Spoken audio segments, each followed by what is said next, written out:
Thank you, everyone, so much for joining and everyone who will continue to join. As you know, I am here with Christine Cruzvergara, who is our Chief Education Strategy Officer here at Handshake. And we can't wait to start our third virtual career planning office hours. And the whole idea behind these events is to give everyone a chance to ask all of those burning career questions and get advice from an expert who has coached thousands of students. And I know that might sound like an exaggeration, but it is not. This woman knows her stuff. And so for the next 45 minutes, please submit your questions using the Q&A box, and we'll get to as many as we can before we wrap today. And anything we don't get to, we're going to bookmark and save for future events just like this one. So also you should know, just a little house cleaning to get us started. You won't be able to see any questions except for your own until we mark them answered. So we are not ignoring your question. We just tend to get a lot, and that's how Zoom works. And also, if you want to access this event after the fact, we are recording it and we're going to post the recording on our blog so you can watch it over and over, anytime, anywhere. And with that, I'm excited to introduce Christine. I'd love if you could give a little bit of background on yourself and what you're working on at Handshake. Awesome. Hi, thank you for having me. Great to be with all of you again. And for anyone that is rejoining because you've come to a previous career planning session, great to have you back and look forward to your questions. So I'm the Chief Education Strategy Officer at Handshake. I've been here for about 6.5 years, but prior to this, I actually spent the whole first decade and a half of my career working in higher education. And in that capacity, I oversaw career services, internships, fellowships, scholarships, a number of different offices. And in doing so, had the privilege and the honor and the opportunity of advising, as Brianna said, thousands of students in helping them get their first internships or jobs. I've worked at all of the Georges in the DC area. So for any of you in the DC area, I worked at GW, Georgetown, and George Mason. And then I also served as the associate provost at Wellesley College outside of Boston. So I have quite the experience with a breadth of student interests. And I look forward to fielding whatever comes in today. Cool. Thank you Great. so much. I see questions are starting to come up. Our very first question is, what job should I look for after completing my associate's degree? And that sounds like a question that'll have a big ol' answer to it.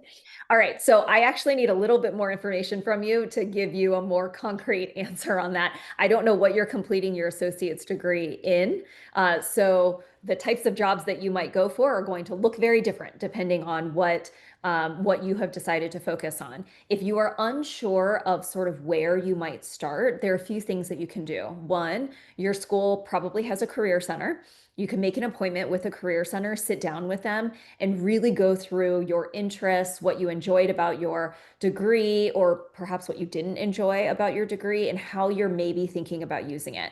If you don't want to go into the career office without at least having done a bit of homework first, what you could do is literally put in your associate's degree into like ChatGPT or Claude, and you could say, give me some ideas of the types of jobs people have with this associate's degree, and it will formulate a list for you.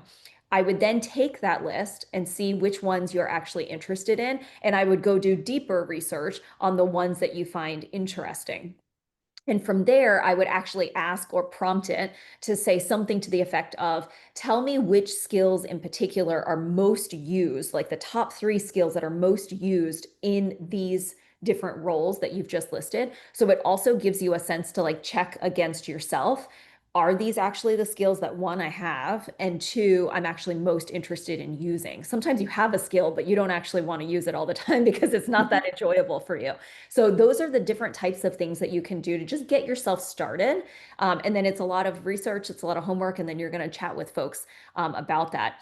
And once you feel a little bit more certain, okay, I've narrowed it down to maybe 2 or 3 things that I might be most interested in, then you could use something like Handshake and you could use the People tab and actually search for other students or a young alumni from your school or from other Handshake schools to actually meet with them, ask for 15, 20 minutes of their time to learn a little bit more about their career path, how they got started, what they do in their day-to-day job, what trends are they following, what podcasts or articles are they reading to stay up to date. Those are all things that you can do to further your job search. So for the person who asked that question for your associate's degree, I hope that helps. For sure. That is such great advice. And just building on it, some of that research that you were indicating, it's also like, yes, we can rely on AI to help us, which is a huge tool, but you can also look at, just do that research to see what those job titles are as people are climbing up the ladder in your particular field, and using those search terms. Like if coordinator is the entry level role, search for coordinator in your field, and that'll help you sort of build that path. And another thing, Christine, that you brought up that leads very nicely into our next question is one of my favorite things, which are informational interviews. We have somebody asking about the benefit of connecting with employees who are in a role of interest to you one-on-one. People always ask me, at least, like, what's the difference between informational interview and a regular interview? And I'm like, well, in an informational, there's no job on the line. You're just trying to meet. So what this person would like to know is, what are the benefits of those, and how to sort of do that dance of asking them to help you and asking them for help while still seeming genuine and keeping that connection warm. And I know it can feel like a delicate line to balance. Yeah, for sure. So when you're doing an informational interview or you're meeting someone one-on-one, your goal should actually be to just meet the person, get to know them, and learn from them. That's your primary goal.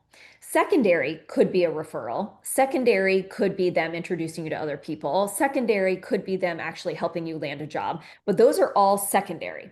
If you make those secondary goals your primary goal, you will come across as transactional. You will come across as someone who is only trying to meet Brianna because you're trying to get a job at Handshake. And that, hands down, 99% of the time doesn't go over well. So I'll just be straight with you, because I don't know if anyone like always is as clear about that. Your primary goal is get to know someone and ask them for advice. Take an interest in them. True networking is actually building a relationship. It is not just having a connection on social. It is not just getting a business card. Okay, that's not actual networking. You've done no networking. If that's what you're doing, that was purely transactional. So what you want to do in order to like keep it warm and genuine is ask great questions about them, about their career path, about how they got there, about what they wish they knew when they were in your shoes, about what advice they might give you if you were interested in doing something similar to them.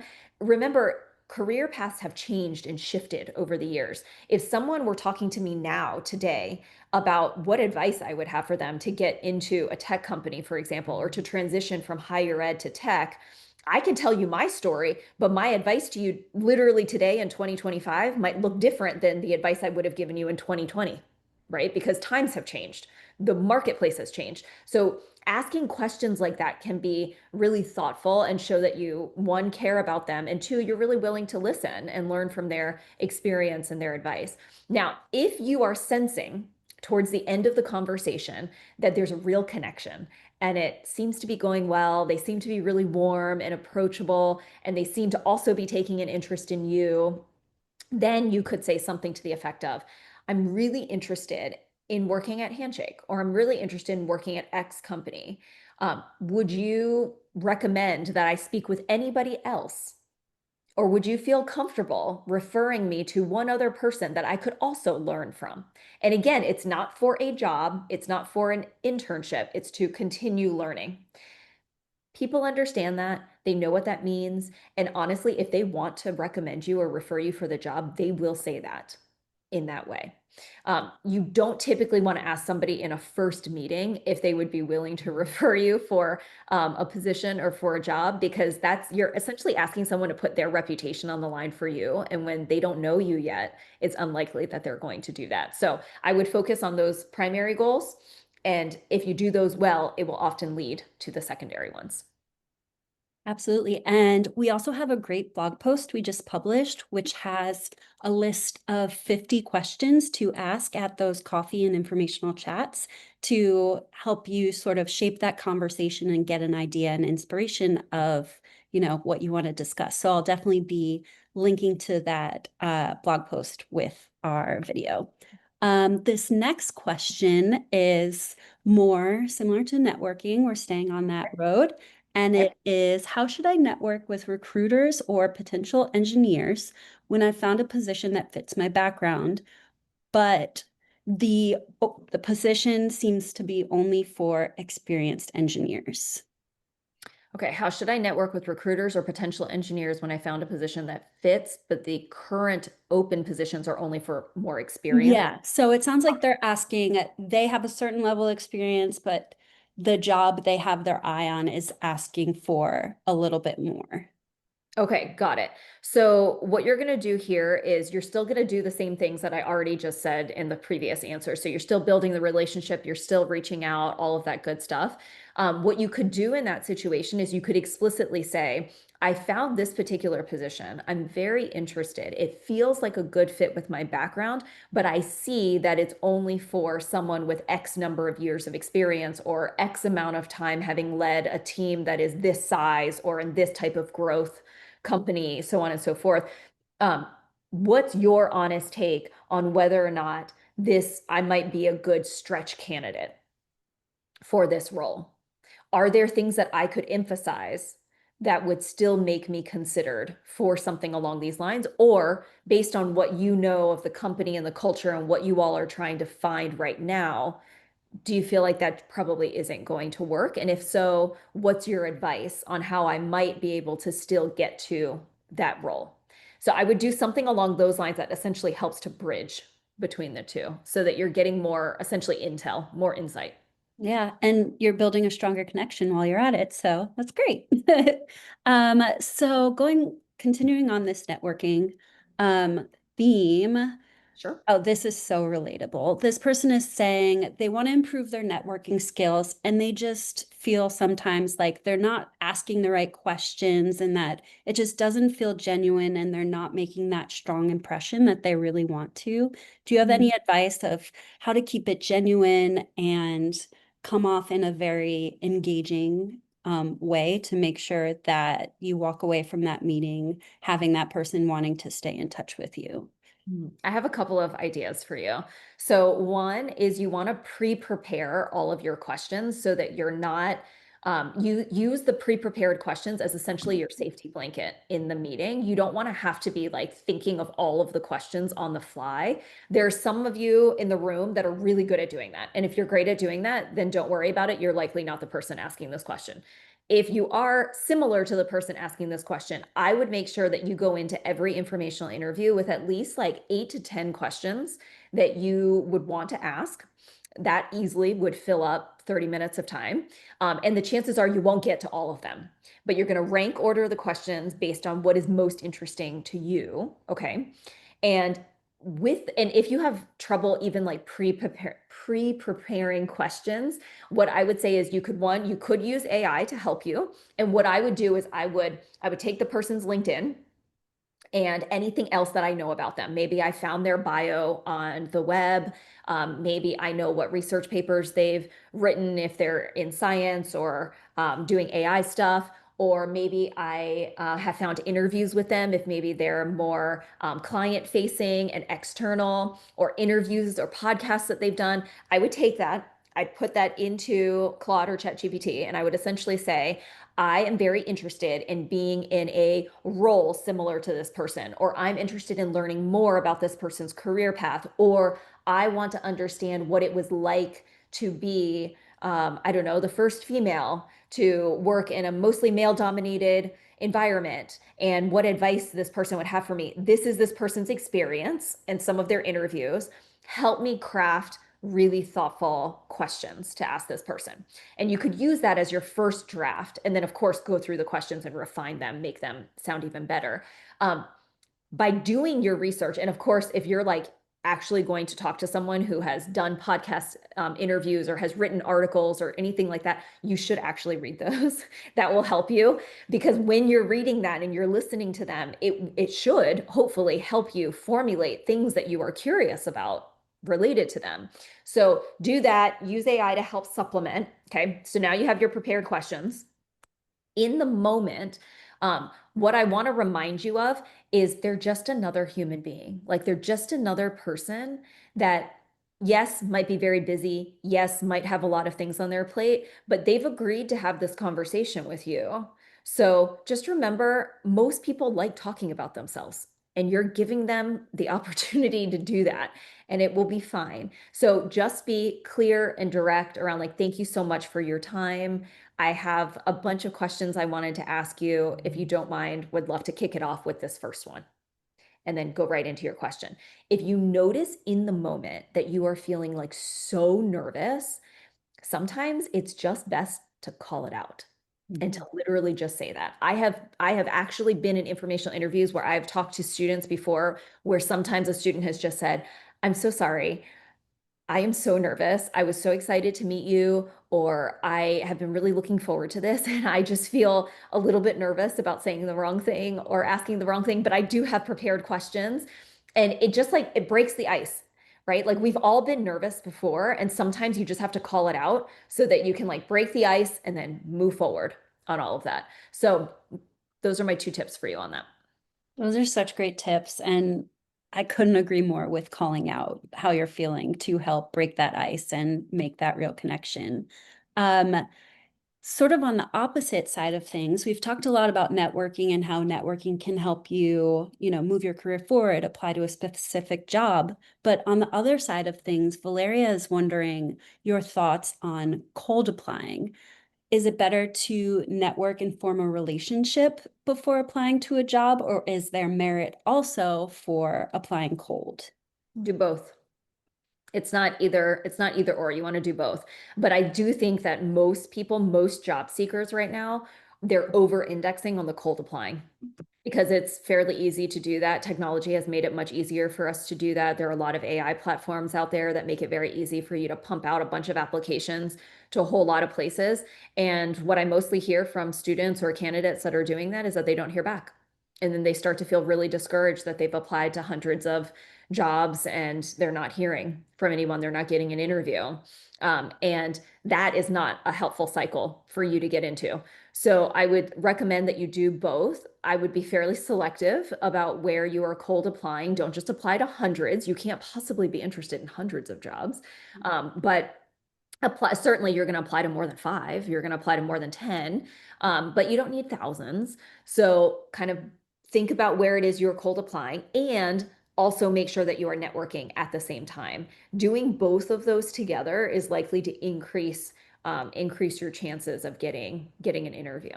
And what you can also do too is sometimes you might cold apply first, and then you might realize, oh, wow, I just found this person on Handshake that actually works there or used to work there, and maybe I can learn something from them. So you reach out to them, you might do an informational interview, and they might give you some really good intel, or might be like, oh, actually you should talk to this person too, right? So you never know how that could work as well.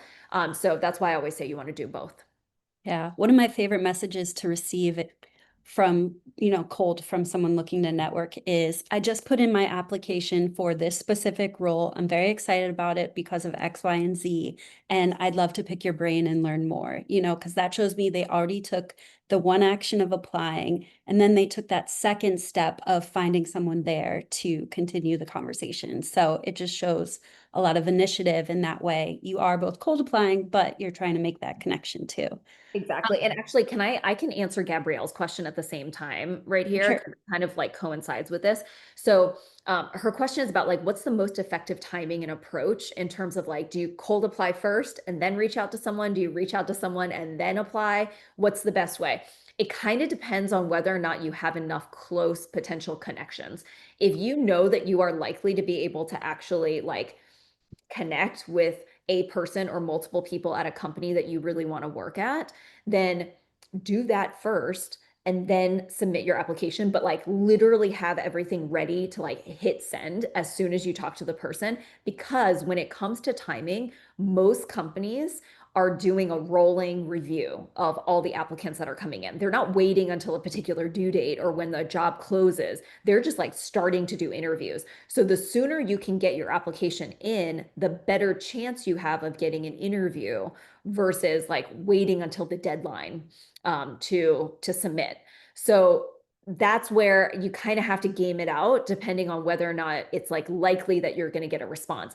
If you let's just use Handshake as an example. If you were interested in Handshake and you like don't really know me or Brianna, but you're like here on this session today and you're like, but maybe I could reach out to them and maybe they'd be willing to chat with me or meet with me. Keep in mind, both of our schedules are pretty packed. So chances of me being able to get back to you within like this week is unlikely. Or me being able to like meet with you within the next 2 weeks is probably a little bit unlikely. So you're going to want to probably game that out. And you're like, okay, if I don't have anyone else at Handshake that I might be able to connect with, I probably should go ahead and submit my application first and then still see if I can get a conversation to learn more, for example, and then you kind of go from there. So I'm just using that as an example, but hopefully that helps Gabrielle with the timing question. Yeah, for sure. And a good way to organize all of that for people whose brain works the way mine does is I like to keep a spreadsheet too of like each job I apply to, I write down, the steps I've taken. Do I have the application in? Have I reached out to someone to try and make that connection? Have I scheduled a meeting? And that'll sort of help keep you organized and on track and also give you the satisfaction of seeing just how much work you're putting into your search. Because sometimes it can feel like you're applying, nothing's happening, but there's a lot of satisfaction in all of the great work you're doing when you're searching for a job. This question, I love this question. And I guess today's theme is all things networking. So something that you learn over time as you sort of grow in your career is when you refer someone, when you put in a recommendation for someone, you are in essence, putting your reputation as a professional on the line. And I was wondering, Christine, if you could sort of give your take on that and explain why that's the case and what really goes into the decision of referring someone for a job or referring someone for an informational meeting with a colleague or peer. Yeah. So if I am referring Brianna, for example, to a job or to another person that I know, I am in essence vouching for her. I am essentially saying Brianna is good enough that it's worth your time, you very busy person, to meet with her. And I'm essentially saying, I think Brianna is sharp, succinct, smart, strong at whatever her functional area is, so on and so forth. Okay. That's essentially what I'm implicitly saying to someone else in my network or to my company when I agree to either refer someone or recommend them or introduce them to someone else. And if that person actually turns out to not be any of those things, then the way that that hurts my reputation in the future is other people are going to be like, this person's opinion is not good. Like they're not a good judge of people or character. And I'm not going to trust them in the future. And if they try to refer me somebody else or introduce me to someone else, I'm going to say no in the future. And so it's a really big that is actually is a really big deal. So for example, in my career, like I will not refer someone that I don't know for a job. I just won't. I will not serve as a reference. I will not refer somebody because if I don't feel like I can speak to who you are, your character, your integrity, your work product, then what am I vouching for? Exactly. I don't know. And so it's not worth anything, in which case it's actually not helpful to you as the candidate for someone to do that. So I hopefully that explains why it's related to like someone's reputation. For sure. I think this question might be pretty relatable. A lot of us are working, learning, studying, existing in remote settings. So much has gone virtual these days. And this person is an online fashion merchandising student in a small town. and they're trying to figure out how to begin networking as they don't have the traditional classroom or opportunities for interaction that those who are on campus do. You're going to have to mostly do virtual. So you'll need to find people online. I would use Handshake, I would use LinkedIn, and I would connect with folks and do virtual conversations, 20, 30 minutes to do that. And you'll have to stay in touch with folks that way. You might also, if you're financially able to, you may also plan for yourself. Maybe I'm going to like go to New York for 3 days. And while I am there, I am going to pre-set up a whole bunch of meetings for myself and try and stack your day with days with literally as many people as you can possibly meet so that it makes your trip worth it. If there are a bunch of people that are like in New York or in LA or in whatever city you want to really aim for, which one could help you because sometimes it is easier to have like a face-to-face if possible. Two, it could also be a good sort of inclination of like, would I want to move and live in a city where potentially there's a higher concentration of professionals that are in my industry area? So it'd give you like a taste of that. If you do decide to do that, I highly warn you to just make sure that you think about the commute time between locations if you are meeting with people. So, like Brianna and I were just talking, she lives in Manhattan, I live in San Francisco. If I'm going to New York and I'm meeting with a bunch of people, you don't want to have like one meeting on the Upper East Side and then another meeting in the West Village and then another meeting in I don't know, Inwood, right? And like you don't want to be all over the place. You want to try and like concentrate all the meetings. Same thing for LA. It takes like an hour to go pretty much anywhere. So, you don't want your meetings like spread out all over if you choose to do that. But otherwise, virtual. Oh my gosh, Christine, it's like you're reading my mind. I did that exact thing right after I graduated. I scrounged up the money to buy a plane ticket and rent a car to LA. And I did a week of meetings. I just emailed anyone and everyone out there. And it was like a 9 to 5 week of informationals. And you're a pro for a reason. You know all the tricks. This question is so interesting to me. I know I'm saying that about every question because you guys just have great questions, but this is yet another one. This person is getting interviews, but not offers. Okay. You have any tips for how they can identify what might be going wrong? And I'm going to build on their question and say, perhaps you could offer a piece of advice for something they can do in those interviews to better their chances. Yeah. Okay. So this is really good that you've delineated you're getting interviews but not offers because the red flag may be somewhere in your interview process. And I say this because sometimes people are like, I'm just not getting the job. And I'm like, but like, where are you getting stuck in the process? If you are applying but you're not getting interviews, the problem is probably like your resume or your application materials or your profile. If you get the interview but you're not getting the offers, it's usually in your interview. So my first tip would be start doing mock interviews.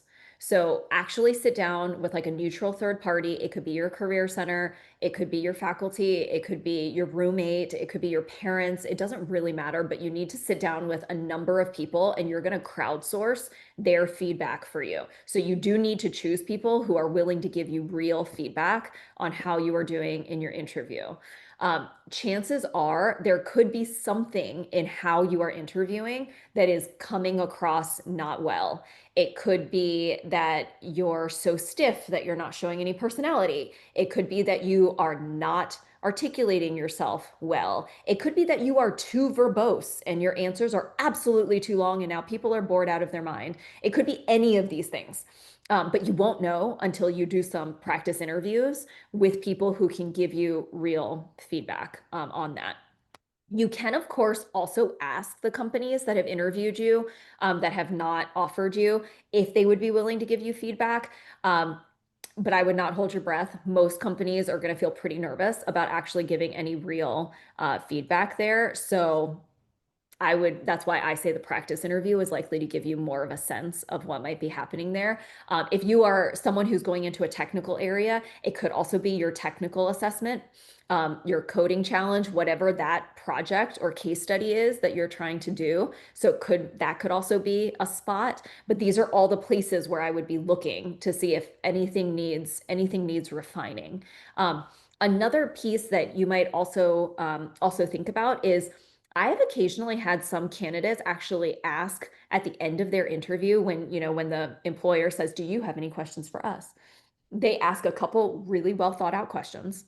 And then their last question is, very excited about this position. And I'd be really curious to hear, is there anything that I have shared in this interview that would give you pause? And that sometimes can reveal whether or not there is anything in that moment. Now, I know that there are some employers that don't love that question. I personally do love that question. And I have talked to some employers that also love that question. And it's really about like your tone and how you deliver it so that it doesn't feel confrontational, but rather just open and curious. And it gives you a chance to potentially answer whatever might be giving them pause, if there is something that gives them pause. The last thing that I will share, which I know you might not find to be perfectly very helpful, but is actually a reality, is sometimes, honestly, you're a really great candidate. You're actually a really good interviewer, and you just didn't happen to be exactly the right fit at this particular moment in time.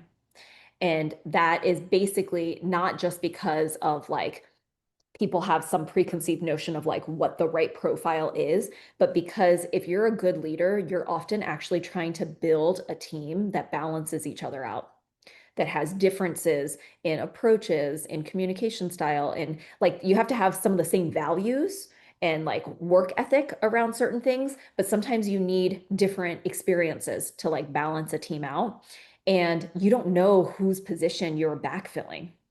And so you don't always have good insight into what does that look like. And I can tell from personal experience, sometimes my team has an open position, and sometimes we're looking for someone that's coming from a higher ed background, and sometimes we're specifically looking for someone who does not come from a higher ed background because I already have too many people on my team with that particular background, and the person we lost was someone who didn't have that, and we need to refill with that sort of experience or approach. So that is also a reality. So sometimes it's like if you've checked all of those things and everybody's like, actually, you're really strong, then just know that sometimes it's just about that. Yeah. And the good news is, even if you don't get the job, you met this person, you made a great impression on them. So they're definitely going to think of you when an opportunity comes up, either at their organization or one of their professional contacts. So it's really win-win if you think about it. Um, and I love that we're talking interviews now because this person is saying that they've been contacted by recruiters from career fairs. Okay. And the slight hitch is that these recruiters are reaching out to them about roles that aren't in their area of skill or study or major interest. Um, Okay. how can they sort of take that contact and turn it into an opportunity, and how should they handle those communications? Oh, I would simply write back to the recruiter and say, thank you so much for your interest in me and for reaching out. I actually am very interested in X company. However, I don't have specific experience in X, Y, or Z, whatever they listed.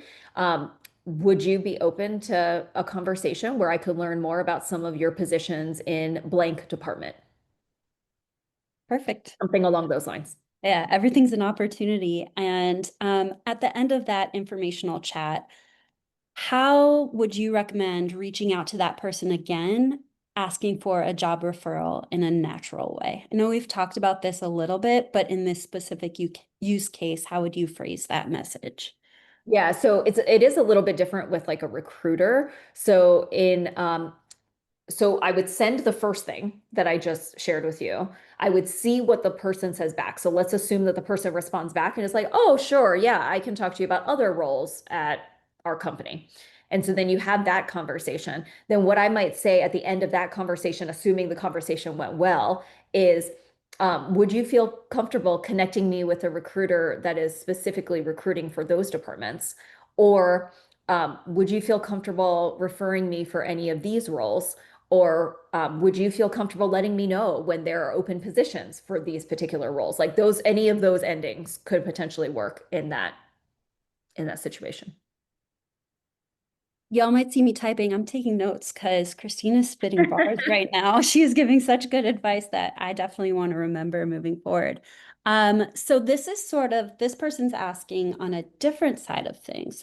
Mhm. They're applying to jobs, but they're not getting any interviews. And they're looking to work in engineering.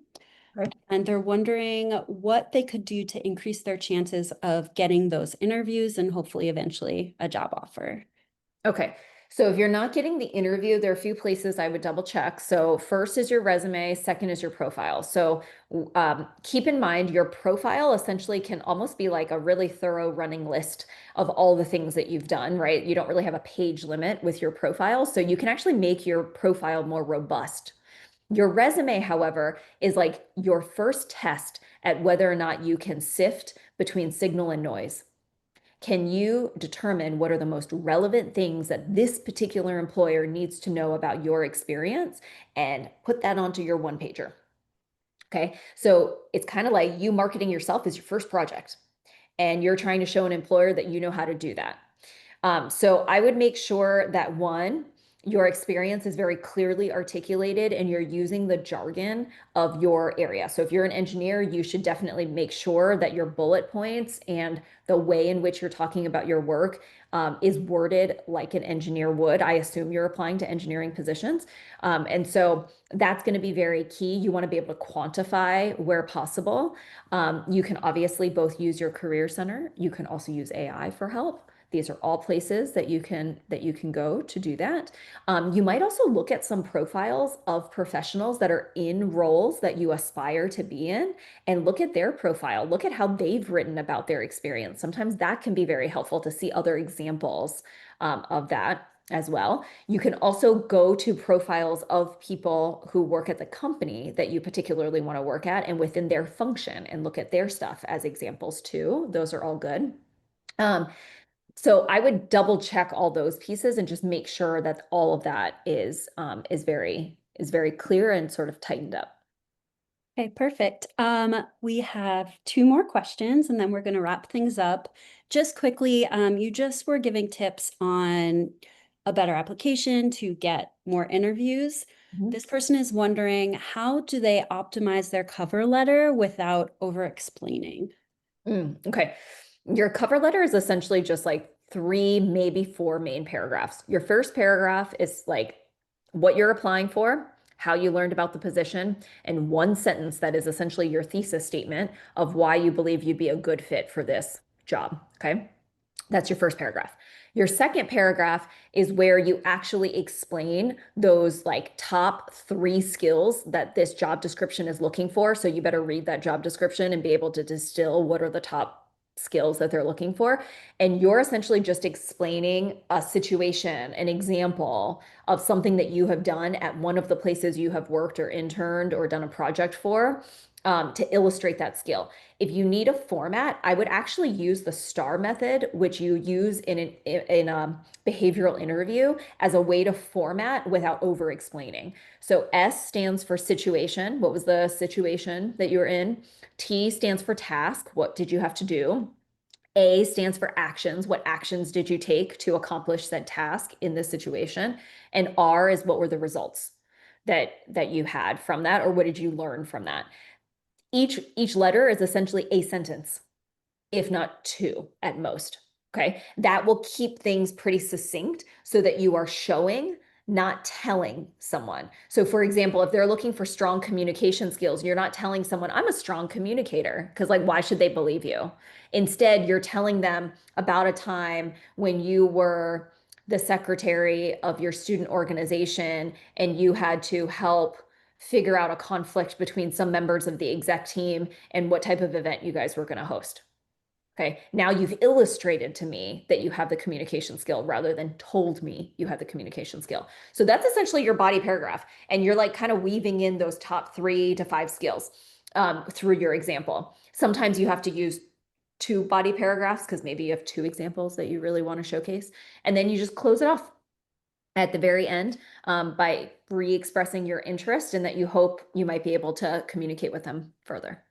Amazing. Thank you. And this is our last question. This time has flown by. This person is interested in your career path at Handshake Oh, and okay. maybe some key steps or daily practices that helped you move through the ranks and advance in your role. Oh, wow. Okay, we need more than 4 minutes on Yeah. this question. I will try to boil this down. Okay, so my career path, I was very interested always in helping others. That was sort of the common thread through much of my career, which is what originally landed me in student affairs in higher education. That's how I got into higher ed in the first place. While I was in higher ed, I kind of fell into a role where I realized that I was leading change. And change management actually became the other major theme of my entire career. And it's easy to look back now and sort of see how that was a thread that went through everything. In the moment, I don't know that I could have told you that that was like a driving force. But what I did recognize was that I really liked communicating with people. I really liked leading a team. I liked unblocking for my team so that they could do more. And for me, the reason I liked leading a team was because I like developing people. I like coaching. I like mentoring. I like giving feedback. I like receiving feedback. I like knowing that if I can work effectively with a group of individuals, we can actually scale and accomplish more than what I could do individually. So that was a very huge motivating factor for me. So for my role at Handshake, that became kind of an interesting point where I was able to combine change management with my leadership skills, with also my functional expertise around careers and how students actually get careers to continue not only helping my team, but to really ultimately help students in being able to kickstart their careers in a more powerful way. And I would say the advancement piece, if I'm being perfectly honest, was not intentional. I never set out in my career to be a senior level exec.